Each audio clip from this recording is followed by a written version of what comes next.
आप सभी शिव प्रेमी भक्तों को मेरा प्रणाम। आज शिव महापुराण की कथा में आप सब श्रवण करेंगे। सती को शिव से वर की प्राप्ति तथा भगवान शिव का ब्रह्मा जी को दक्ष के पास भेजकर सती का वरण करना। ब्रह्मा जी कहते हैं, मुने, उधर सती ने आश्विन मास के शुक्ल पक्ष की अष्टमी तिथि को उपवास करके भक्ति भाव से सर्वेश्वर शिव का पूजन किया। इस प्रकार नंदा व्रत पूर्ण होने पर नवमी तिथि को दिन में ध्यान स्मरण हुई। नवमी तिथि को दिन में ध्यान मग्न हुई सती को भगवान शिव ने प्रत्यक्ष दर्शन दिया।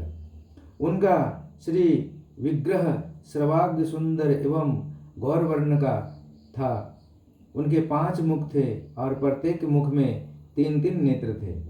भाल देश में चंद्रमा शोभा दे रहा था। उनका चित्त प्रसन्न था और कंठ में नील चिन्ह दृष्टिगोचर होता था।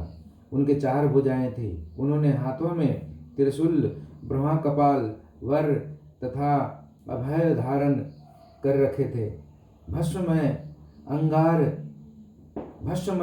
अंगराग से उनका सारा शरीर उद्भासित हो रहा था।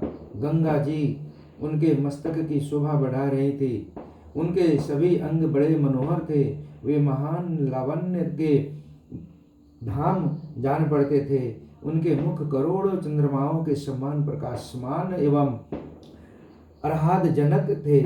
उनकी अंग कांति करोड़ों कामदेवों को तिरस्कृत कर रही थी तथा उनकी आकृति स्त्रियों के लिए सर्वथा ही प्रिय थी। सती ने ऐसे सौंदर्य मधुर सुर मधुयर्ष से युक्त प्रभु महादेव जी को प्रत्यक्ष देखकर उनके चरणों की वंदना की।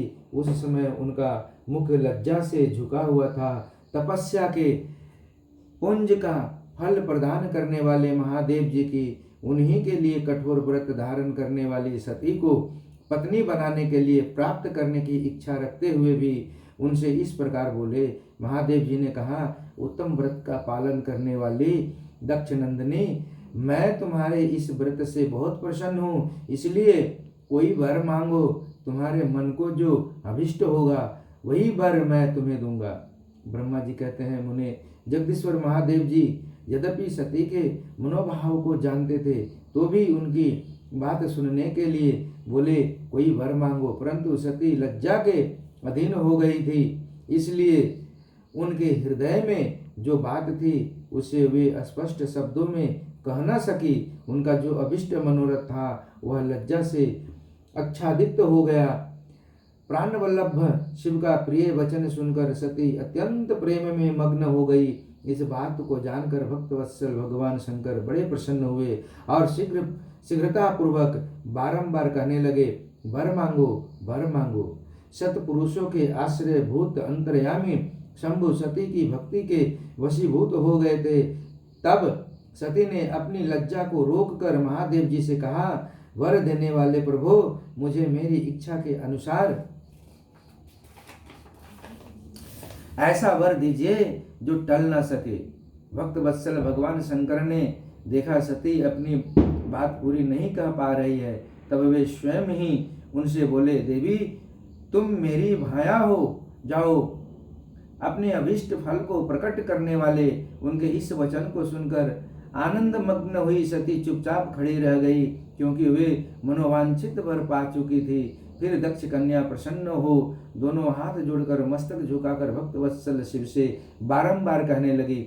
सती बोली, देवादिदेव महादेव, प्रभु जगतपते, आप मेरे पिता को कहकर वैवाहिक विधि से मेरा पानी ग्रहण करें। ब्रह्मा जी कहते हैं, नारद सती की यह बात सुनकर भक्त वत्सल महेश्वर प्रेम से उनकी ओर देखकर कहा, प्रिय, ऐसा ही होगा।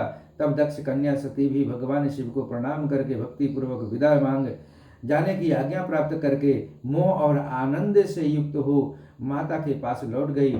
इधर भगवान शिव भी हिमालय पर अपने आश्रम में प्रवेश करके दक्ष कन्या सती के वियोग से कुछ कष्ट का अनुभव करते हुए उन्हीं का चिंतन करने लगे।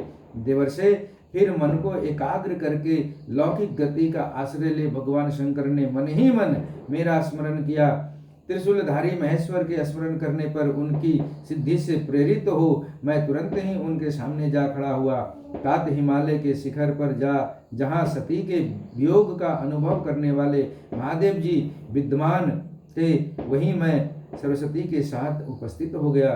देवर्षे सरस्वती सहित मुझे आया देख सती के प्रेम पास में बंधे हुए शिव उत्सुकता पूर्वक बोले। शंभु ने कहा, ब्राह्मण, मैं जब से विवाह के कार्य में स्वार्थ बुद्धि कर बैठा हूँ, तब से अब मुझे इस स्वार्थ में ही स्वत्व सा प्रतीत होता है। दक्ष कन्या सती ने बड़ी भक्ति से मेरी आराधना की है। उसके नंदा व्रत के प्रभाव से मैंने उसे अभीष्ट वर देने की घोषणा की। ब्राह्मण, तब उसने मुझसे यह वर मांगा कि आप मेरे पति हो जाइए। यह सुनकर सर्वदा संतुष्ट हो मैंने भी यह कह दिया कि तुम मेरी पत्नी हो जाओ।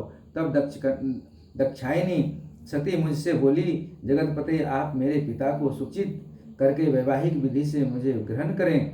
ब्राह्मण, उसी की भक्ति से संतोष होने के कारण मैंने उसका वह अनुरोध भी स्वीकार कर लिया। विधाता, तब सती अपनी माता के घर चली गई और मैं यहाँ चला आया। इसलिए अब तुम मेरी आज्ञा से दक्ष के घर जाओ और ऐसा यत्न करो जिससे प्रजापति दक्ष शीघ्र ही मुझे अपनी कन्यादान कर दें। उनके इस प्रकार आज्ञा देने पर मैं कृतकृत्य और प्रसन्न हो गया तथा उन भक्त वत्सल विश्वनाथ से इस प्रकार बोला। मुझ ब्रह्मा ने कहा, भगवान शंभो, आपने जो कुछ कहा है उस पर भली भांति विचार करके हम लोगों ने पहले ही उसे सुनिश्चित कर दिया है। विकध्वज, इसमें मुख्यतः देवताओं का और मेरा भी स्वार्थ है।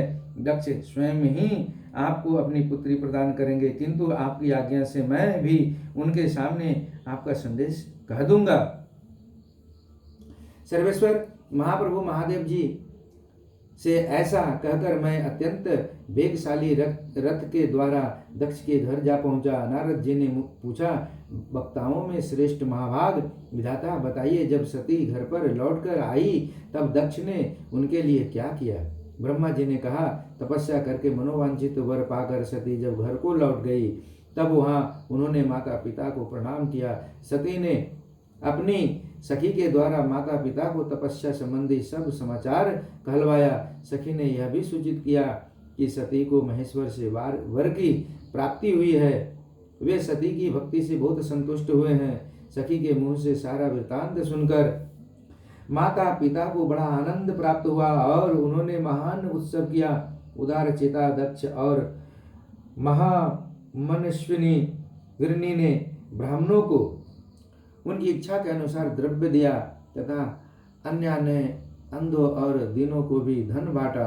प्रसन्नता बढ़ाने वाली अपनी पुत्री को हृदय से लगाकर माता वीरनी ने उसका मस्तक चूमा, सूंघा और आनंदमग्न होकर उसकी बारंबार प्रशंसा की। तदंतर कुछ काल व्यतीत होने पर धर्मज्ञों में श्रेष्ठ दक्ष इस चिंता में पड़े कि मैं अपनी इस पुत्री का विवाह भगवान शंकर के साथ किस तरह करूं। महादेव जी प्रसन्न होकर आए थे, पर वे तो चले गए। अब मेरी पुत्री के लिए वे फिर कैसे यहाँ आएंगे? यदि किसी को शीघ्र ही भगवान शिव के निकट भेजा जाए तो यह भी उचित नहीं जान पड़ता, क्योंकि यदि वे इस तरह अनुरोध करने पर भी मेरी पुत्री को ग्रहण न करें तो मेरी याचना निष्फल हो जाएगी। इस प्रकार की चिंता में पड़े हुए प्रजापति दक्ष के सामने मैं सरस्वती के साथ सहसा उपस्थित हुआ। मुझ पिता को आया देख दक्ष प्रणाम करके विनीत भाव से खड़े हो गए। उन्होंने मुझ शंभु को यथा योग्य आसन दिया। तदंतर दक्ष ने जब मेरे आने का कारण पूछा तब मैंने सब बातें बताकर उनसे कहा, प्रजापति भगवान शंकर ने तुम्हारी पुत्री को प्राप्त करने के लिए निश्चय ही मुझे तुम्हारे पास भेजा है। इस विषय में जो श्रेष्ठ कृत्य हो उसका निश्चय करो। जैसे सती ने नाना प्रकार के भावों से तथा सात्विक व्रत के द्वारा भगवान शिव की आराधना की है, उसी तरह वे भी सती की आराधना करते हैं। इसलिए दक्ष भगवान शिव के लिए ही संकल्पित एवं प्रकट हुए। अपनी इस पुत्री को तुम अविलंब उनकी सेवा में सौंप दो, इससे तुम कृतकृत्य हो जाओगे। मैं नारद के साथ जाकर उन्हें तुम्हारे घर ले आऊँगा, फिर तुम उन्हीं के लिए उत्पन्न हुई अपनी यह पुत्री उनके हाथ में दे दो। ब्रह्मा जी कहते हैं, नारद मेरी यह बात सुनकर मेरे पुत्र दक्ष को बड़ा हर्ष हुआ। वे अत्यंत प्रसन्न होकर बोले, पिताजी ऐसा ही होगा मुने। तब मैं अत्यंत हर्षित हो वहां से उस स्थान को लौटा जहां लोक कल्याण में तत्पर रहने वाले भगवान शिव बड़ी उत्सुकता से मेरी प्रतीक्षा कर रहे थे। नारद मेरे लौट आने पर स्त्री और पुत्री सहित प्रजापति दक्ष भी पूर्ण काम हो गए। वे इतने संतुष्ट हुए मानो अमृत पीकर आघा गए हो। आज की कथा अपने गुरु महेश्वर श्री शिव की चरणों में विराम करता हूँ। आगे की कथा अगले वीडियो में सुनेंगे। तब तक के लिए आप सबको मेरा प्रणाम। आगे की कथा होगी ब्रह्मा जी से दक्ष की अनुमति पाकर देवताओं और मुनियों सहित भगवान शिव का दक्ष के घर जाना, दक्ष द्वारा सबका सत्कार तथा सती और शिव का विवाह। तब तक के लिए आप सबको मेरा प्रणाम। नमः शिवाय, नमः शिवाय, नमः शिवाय।